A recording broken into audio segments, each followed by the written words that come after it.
नमस्कार साथियों, इस वीडियो में हम लोग पढ़ेंगे बाल विकास के सिद्धांत क्या है और उनके प्रभावित होने वाले कारक। तो चलिए स्टार्ट करते हैं बिना किसी देरी के। बाल विकास किसी बालक के व्यवहार में आने वाले गुणात्मक तथा परिमाणात्मक बदलाव का अध्ययन है। बाल विकास क्या है? किसी बालक के व्यवहार में आने वाले गुणात्मक तथा परिमाणात्मक बदलाव का अध्ययन है। इसके अंतर्गत किसी बालक के जीवन काल में हुए शारीरिक, सामाजिक संज्ञानात्मक तथा मानसिक तथा भाषाई विकास को शामिल किया जाता है। इस अध्ययन को लेकर विभिन्न विद्वानों ने अपना अपना मत दिया है। हम लोगों ने पहले ही जाना था कि विकास जो होता है, बच्चे का बाल विकास जो होता है, उसमें क्या होता है, बच्चे का शारीरिक विकास के साथ साथ उसके मानसिक विकास, संज्ञानात्मक विकास, सामाजिक विकास, भाषाई विकास, भावनात्मक विकास, आर्थिक, राजनीतिक, जितने भी तरह के विकास होते हैं वो सभी विकास के अंतर्गत आते हैं। और जो अभिवृद्धि होती है तो उस अभिवृद्धि के अंतर्गत सिर्फ शारीरिक विकास आता है। ठीक है, अब देखिए हरलॉक ने क्या कहा है।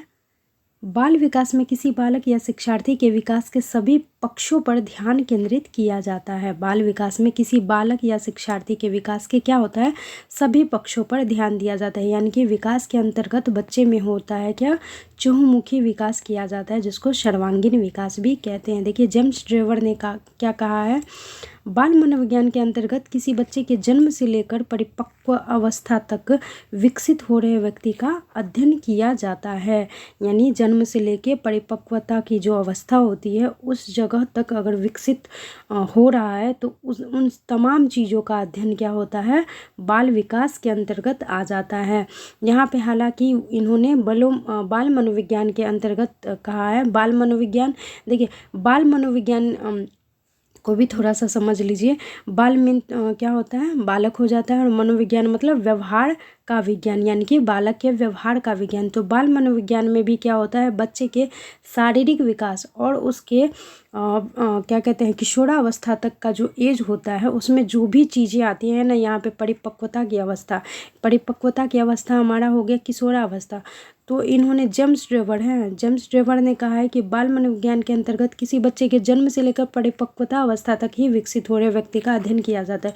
तो वो बाल मनोविज्ञान के अंतर्गत किया जाता है। बाल मनोविज्ञान में याद रखिएगा, बच्चे के जन्म से लेकर किशोरावस्था तक का ही अध्ययन किया जाता है। इन्होंने परिपक्व अवस्था कहा है। परिपक्व अवस्था मतलब जो किशोरावस्था होती है। लेकिन जो बाल विकास होता है, बाल विकास में क्या होता है, बाल विकास के अंतर्गत बच्चे का जो शारीरिक विकास के साथ साथ सभी संपूर्ण विकास आ जाता है, जो हम लोगों ने ऊपर में पढ़ा है। हरलॉक ने बताया ना, बाल विकास में सभी पक्ष आ जाते हैं।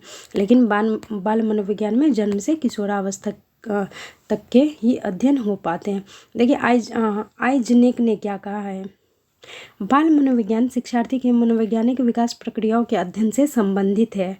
बाल मनोविज्ञान विकास की प्रक्रियाओं के अध्ययन से संबंधित है। इसमें किसी शिक्षार्थी के गर्भकालीन अवस्था से लेकर परिपक्वता अवस्था तक के बीच हुए मनोवैज्ञानिक विकास की प्रक्रियाओं का अध्ययन किया जाता है। इन्होंने भी यही कहा है। हम बाल मनोविज्ञान के अंतर्गत बालक की क्षमताओं का तथा बाल विकास के अंतर्गत उसकी क्षमताओं के विकास की दशा को जांचने का कार्य करते हैं। देखिए कितनी अच्छी बात इन्होंने कही। हम बाल मनोविज्ञान के अंतर्गत बालक की क्षमताओं का अध्ययन किया जाता है। देखिए बाल मनोविज्ञान के अंतर्गत बालक की क्षमता का अध्ययन किया जाता है, लेकिन बाल विकास के अंतर्गत क्या किया जाता है, बालक की क्षमता का विकास की दशा को जांचने का कार्य करते हैं। यानी कि बालक में जो भी क्षमताएं हैं, योग्यताएं हैं, उसको दिशा प्रदान करने का कार्य क्या करता है, बाल विकास करता है। देखिए बाल विकास के कुछ प्रमुख सिद्धांत हैं, ये बहुत ही महत्वपूर्ण है। चाहे कोई भी एग्जाम आप देने जा रहे हैं, सीटेट का अगर देने जा रहे हैं तो ये टॉपिक तो महत्वपूर्ण है ही, लेकिन अगर सुपर टेट या केवीएस की भी तैयारी की बात करें तो वहाँ से भी आपको ये सब पढ़ना ही पड़ेगा। देखिए सबसे पहला जो मूल होता है, निरंतरता का सिद्धांत होता है। नाम से स्पष्ट है, निरंतरता का सिद्धांत, यानी कि जो मतलब ये क्या कहते हैं, निरंतरता का सिद्धांत, यानी कि व्यापक रूप से ये लगातार चलता ही रहता है। देखिए निरंतरता के सिद्धांत का तात्पर्य क्रमिक तथा अनवरत विकास से है। किसी बालक का विकास कुछ ही दिनों में नहीं हो जाता। जैसे एक भाषा या सामाजिक मूल्य को आत्मसात करने में बालक को लंबी प्रक्रिया से गुजरना पड़ता है।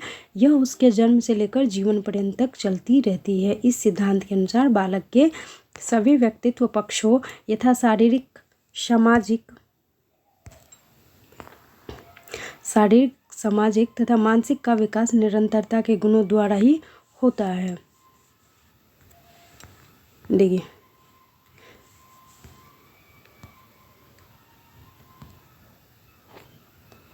निरंतरता का सिद्धांत आप इस तरह समझिए कि जो निरंतरता का सिद्धांत होता है, इसमें बालक पहले क्या करता है, गर्भाधान से लेके उसकी जो मृत्यु तक की जो अवस्था होती है, यानी कि जन्म से मृत्यु तक की अवस्था कह सकते हैं। निरंतरता का सिद्धांत वही होता है, जन्म से लेके जब व्यक्ति निरंतर सीखते रहता है, जब तक कि वह शरशैया पर लेट नहीं जाता, तब तक वो क्या करता है, निरंतरता के सिद्धांत के अंतर्गत वो सीखता ही रहता है, अनवरत सीखता रहता है। यानी कि जब तक व्यक्ति की मृत्यु नहीं हो जाती, तब तक व्यक्ति कहीं ना कहीं किसी न किसी रूप में कुछ ना कुछ सीखते ही रहता है। ये कई बार आया है निरंतरता का सिद्धांत, याद रखिएगा। फिर अंतः संबंध का सिद्धांत, किसी बालक के शारीरिक, मानसिक तथा सामाजिक संवेगात्मक विकास के सभी आयाम आपस एक दूसरे से संबंधित होते हैं ना। किसी एक आयाम में बालक के कमज़ोर पड़ने से वह दूसरे आयाम के विकास में भी कमज़ोर पड़ सकता है। जैसे सामाजिक रूप से पिछड़े बालक के मानसिक रूप से पिछड़ने की संभावना बनी रहती है। देखिए, सामाजिक रूप से जो बालक क्या होते हैं, पिछड़े होते हैं, तो वो क्या होते हैं, उसका अन्य पक्ष भी वो पिछड़ जाता है। जैसे मान लीजिए, देखिए यहाँ पे ये कहा गया है कि किसी बालक के शारीरिक, मानसिक, सामाजिक, किसी बालक के शारीरिक, मानसिक, सामाजिक तथा संवेगात्मक विकास के सभी आयाम क्या होते हैं, सभी एक दूसरे पे क्या होते हैं, संबंधित होते हैं। देखिए, जैसे मान लीजिए किसी बालक का जो होता है शारीरिक विकास तीव्रता के साथ हो रहा है, तो अगर मान लीजिए कि बच्चा अगर क्या है, स्वस्थ है, तो उसका मानसिक लेवल, सामाजिक, संवेगात्मक विकास भी सभी क्या होगा, वो भी पक्ष मजबूत होगा। लेकिन यदि बच्चा अगर कुपोषित है, तो उसका मानसिक, सामाजिक तथा संवेगात्मक विकास भी कहीं ना कहीं क्या होगा, प्रभावित होगा। तो वही है कि अंतः संबंध का सिद्धांत वही है कि एक विकास दूसरे विकास से संबंधित होता है। अब है व्यक्तिक भिन्नता का सिद्धांत। इस सिद्धांत के अनुसार किन्हीं दो बालकों के शारीरिक, मानसिक तथा संवेगात्मक विकास में भिन्नता पाई जाती है। इसका यह तात्पर्य है कि दो बालक अपनी सीखने की क्षमताओं या योग्यताओं में एक जैसे नहीं होते हैं। ऐसा उनकी बुद्धि क्षमता, आनुवांशिक गुणों एवं परिवेश के कारण होता है कि नहीं होता है। जब इसका नाम ही है व्यक्तिगत भिन्नता का सिद्धांत। इसका नाम ही है क्या, व्यक्तिगत भिन्नता का सिद्धांत है। तो व्यक्तिगत भिन्नता मतलब एक दूसरे से बिल्कुल भिन्न, यानी संसार में जितने भी मनुष्य है क्या है, एक दूसरे से बिल्कुल भिन्न है।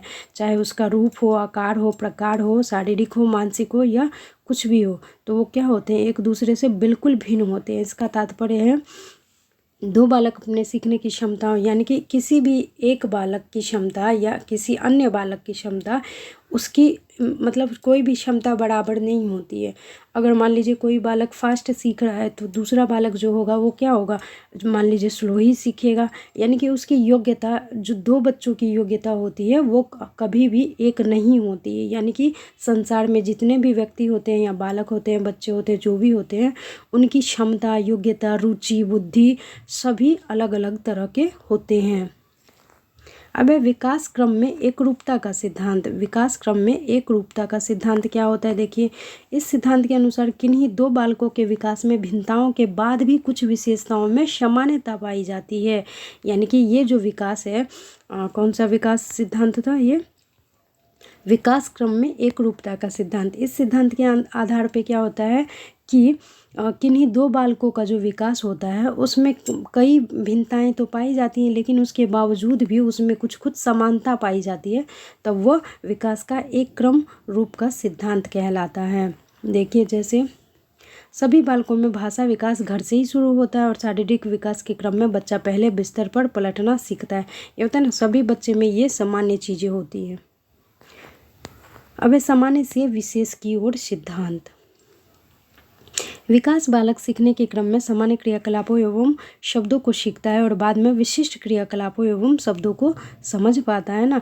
यानी कि कोई भी बच्चे को अगर हम समझाते हैं तो पहले क्या करना है, सरल से कठिन की ओर ले जाना है। यानी कि जो भी बच्चे हैं उनको सामान्य भाषा पहले सिखानी है या सामान्य कार्य सिखाने हैं, सामान्य चीज़ें सिखानी है, सामान्य पाठ सिखाना है। उसके बाद वो क्या करना उसके बाद करना है उसको विशिष्ट प्रकार के जो भी उसको क्रियाकलाप दीजिए या कुछ पाठ दीजिए या कुछ भी दीजिए तो उसको सामान्य से विशिष्ट की ओर ले चलेंगे, ना कि विशिष्ट से सामान्य की ओर ले जाना है। जैसे देखिए यहाँ पे, जैसे एक बालक पहले जोड़ घटाव सीखता है, फिर क्या करता है, गुणा भाग की क्रिया को सीखता है। तो ये हुआ ना सरल से जटिल की ओर। फिर है पूर्व अनुमान का सिद्धांत। देखिए बालक की मानसिक एवं शारीरिक योग्यताओं को देखते हुए भविष्य में उसके विकास की दिशा का पूर्व अनुमान लगाया जाता है। जैसे समझिए, जैसे यदि कोई बालक गणित में बहुत रुचि रखता है और कठिन गणित के प्रश्नों को तुरंत हल कर देता है तो आगे चलकर उसके गणितज्ञ बनने का पूर्व अनुमान लोग लगा लेते हैं। होता है कि नहीं होता है? फिर है वंशानुक्रम एवं परिवेश का सिद्धांत। वंशानुक्रम एवं परिवेश का सिद्धांत नाम से स्पष्ट है। बालक में जन्मजात मानसिक तथा शारीरिक योग्यता उसके वंशानुक्रम गुणों की देन होती है। यानी कि हमारे अंदर या आपके अंदर जो भी क्षमताएं होती है अधिकतर वो क्या होता है, हमें वंश से प्राप्त होता है, हमें अपने माता पिता से प्राप्त होता है। उसके बाद हमें परिवेश से प्राप्त होता है, यानी कि हमारे जो वातावरण होते हैं उनसे प्राप्त होता है। बालकों के विकास के क्रम में उपलब्ध परिवेश उसके मानसिक तथा शारीरिक योग्यताओं को बढ़ाने का काम करते हैं। होता है ना, जैसे मान लीजिए कोई जो बच्चा है तो उसका शारीरिक मतलब उसका जो वंशानुक्रम गुण है वो तो वंश से उनको मिल गया है, उसके माता पिता से मिले हैं। मान लीजिए उसकी हाइट, अच्छा मान लीजिए उनके माता पिता क्या है, थोड़े से मतलब हाइट उनकी छोटी है, लेकिन अगर उस अच्छे परिवेश में अगर वो रह पाते हैं जहाँ पे शारीरिक क्रियाएं उनको सिखाई जाती है, बच्चे को शारीरिक व्यायाम सिखाया जाता है या मतलब मतलब पौष्टिक आहार दिए जाते हैं तो बच्चा कहीं ना कहीं क्या होगा, उसकी हाइट इंक्रीज हो जाएगी। तो कहीं ना कहीं जो हम लोगों के व्यक्तित्व पे प्रभाव पड़ता है तो वो वंशानुक्रम के साथ साथ वातावरण का भी उसमें देन होता है। देखिए यहाँ यही वंशानुगत रूप से लंबा बच्चा अपने परिवेश में दौड़ना सीखकर धावक बन सकता है। अतः विकास की प्रक्रिया के लिए वंशानुक्रम एवं परिवेश दोनों समान महत्व रहता है। ये याद रखिएगा कि व्यक्ति के लिए वंशानुक्रम के साथ साथ परिवेश का भी महत्व बहुत अधिक रहता है। अब थोड़ा सा देख लीजिए विकास को प्रभावित करने वाले कारक क्या होते हैं, यानी कि विकास जो होता है, डेवलपमेंट होती है तो उससे क्या क्या चीज़ें प्रभावित होती हैं, किस कारण प्रभावित होती है। एक शिक्षार्थी के विकास को प्रभावित करने वाले कारक बहुत सारे होते हैं जो निम्न हैं। पहला है वंशानुक्रम। सबसे पहले तो वंशानुक्रम, किसी बच्चे का रंग, रूप, लंबाई, वृद्धि तथा मानसिक योग्यताएं वंशानुक्रम द्वारा ही निर्धारित होती है। ये गर्भधारण के समय माता पिता के जिन भिन्न भिन्न प्रकार से मिलते हैं, इस कारण एक ही माता पिता के बच्चों में भिन्नता पाई जाती है। और फिर है बच्चे में वंशानुक्रम माता पिता के रज तथा पिता के वीर्य के संयोग से तय होता है। डिंकमेयर जिसको कहते हैं, डिंकमेयर ने कहा है, अच्छा डिंकमेयर मनोवैज्ञानिक का नाम है, उन्होंने कहा कि बच्चे में जन्म के समय से ही वंशानुगत कारक पाए जाते हैं। यह वंशानुगत शक्तियाँ उसके मौलिक स्वभाव तथा जीवन चक्र को प्रभावित करते हैं। यानी कि किसी भी बच्चे का जो होता है वंशानुक्रम के आधार पर क्या होता है, बच्चे का लंबाई, बुद्धि तथा मानसिक योग्यता भी क्या होता है, वंश के आधार पर ही, यानी कि उनके माता पिता के आधार पर ही मिलता है।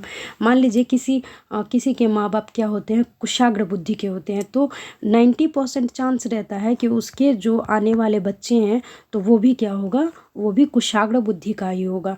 अगर लेकिन बाई चांस मान लीजिए नहीं हो पाता है किसी कारण से कि अगर कुशाग्र बुद्धि के माता पिता है और किसी कारण से क्या होता है, उनकी जो बुद्धि लब्धि होती है मान लीजिए 60 से 70 में ही आके क्या होता है, अटक जाता है। तो 60 से 70 में आके अटक जाता है तो उसका क्या होगा कि उसको मतलब बेहतर वातावरण उसको क्या किया जाएगा, मुहैया करवाया जाएगा, जिससे क्या होगा, उसके यानी कि उसके सोचने समझने की जो शक्ति होती है या फिर उसका जो बुद्धि लब्धि है वो बेहतर तरीके से और हो सके, तो उसको क्या किया जाएगा, उसको बेहतर ढंग का वातावरण दिया जाएगा ताकि उसका बाद बाकी जो भी ग्रोथ या डेवलपमेंट है वो सही से इंक्रीज हो सके।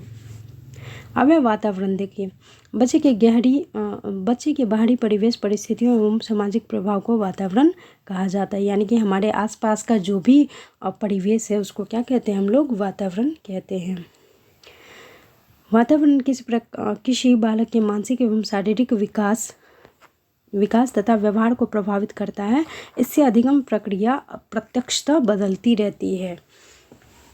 यहाँ पे बहुत ज़्यादा चांस हो जाता है कि अगर बच्चे को सही वातावरण मिल रहा है तो उसका कहीं ना कहीं बहुत ही मतलब महत्वपूर्ण वो क्या करता है, इफेक्टेड होता है वातावरण बच्चे के लिए। किसी भी चीज़ लर्निंग में सबसे ज़्यादा जो महत्वपूर्ण होता है वो क्या होता है, वातावरण ही होता है। मान लीजिए आपको कोई क्लास करना है या आपको मान लीजिए पढ़ना ही है, तो जब वातावरण सही आपको नहीं मिलेगा तो क्या हो जाएगा, वो उस हिसाब से आप नहीं सीख पाइएगा जितना आप सीख सकते थे। मान लीजिए शोरगुल वाला इलाका है या वातावरण है तो वहाँ पे क्या हो जाएगा, आपका बाधित हो जाएगा पठन पाठन, तो उस हिसाब से आप नहीं सीख सकते हैं। तो वातावरण हमारे लिए बहुत ही महत्वपूर्ण है हमारे सीखने में। अब है आहार। बच्चे को जन्म से लेकर बड़े होने तक मिल रहे आहार की मात्रा तथा आहार में मौजूद सामग्री से उसका विकास प्रभावित होता है। रोग। बालक के मानसिक विकास को रोग भी प्रभावित करता है। यदि कोई बालक बचपन में बीमार रहता है तो उसके शारीरिक एवं मानसिक विकास में बाधाएं आ जाती हैं। और फिर बुद्धि भी प्रभावित करता है विकास को। बालक का शारीरिक और मानसिक विकास बुद्धि को सीधे साधे प्रभावित करता है। मंद या कम बुद्धि वाले बच्चे को सीखने में क्या होती है, परेशानी बहुत ज़्यादा होती रहती है। उनका विकास तुलनात्मक रूप से अधिक समय में होता है। तो दोस्तों ये हमारी थी, ये जो हम लोगों का चैप्टर था विकास को प्रभावित करने वाले कारक और विकास के सिद्धांत, हम लोगों ने इस वीडियो में जाना। चलिए मिलते हैं, जल्दी मिलेंगे आगे जो भी KVS का चैप्टर है। चलिए मिलते हैं अगले वीडियो में, तब तक के लिए धन्यवाद, नमस्कार, वंदे मातरम।